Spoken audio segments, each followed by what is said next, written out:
En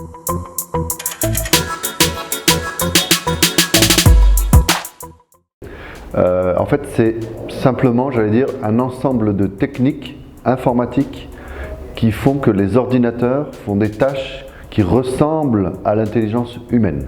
Okay, on programme les ordinateurs de manière à ce qu'ils fassent des tâches qui sont proches de ce qu'un humain pourrait faire. Proche, mais voilà, par exemple, vous êtes capable de reconnaître des objets. Okay, de savoir que ça c'est un verre, que c'est une carafe, une carotte, une tomate, etc. Et donc les ordinateurs maintenant sont capables de reconnaître qu'est-ce que c'est tel objet. Je vous montre une banane, je vous montre une pomme, il est capable de reconnaître. Donc ça, c'est ce qu'on appelle de l'intelligence artificielle parce que ça fait quelque chose que l'homme est aussi capable de faire.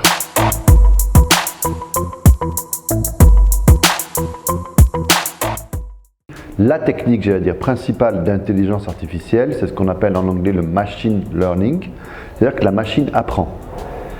Et en fait, c'est ça qui change énormément dans l'intelligence artificielle par rapport à l'informatique, j'allais dire, de nos grands-pères, si j'ose dire. C'est ça, le gros changement, il est là, c'est qu'avant, dans l'informatique, disons, un peu classique, c'est l'homme qui programme, qui dit que voilà, pour que tel objet, par exemple c'est une pomme, alors si c'est plutôt rond, si c'est plutôt vert, bon c'est plutôt une pomme.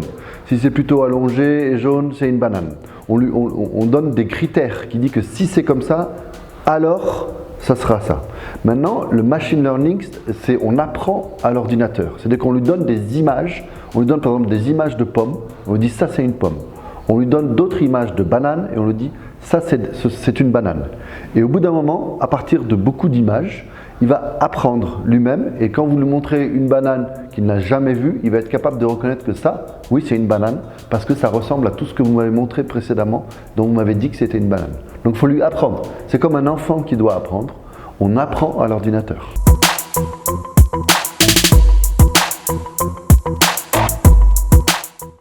La machine ne réfléchit pas en fait.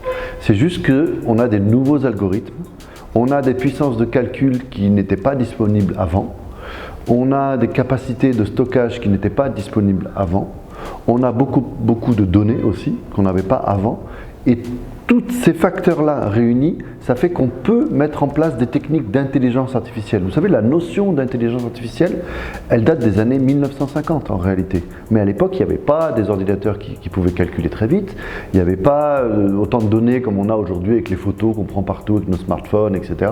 Par exemple. Et donc, tout ce changement-là fait qu'aujourd'hui, on peut appliquer ces méthodes-là. Et donc, mais l'ordinateur, j'allais dire, il ne réfléchit pas plus qu'un homme, c'est juste, il est entraîné sur une tâche.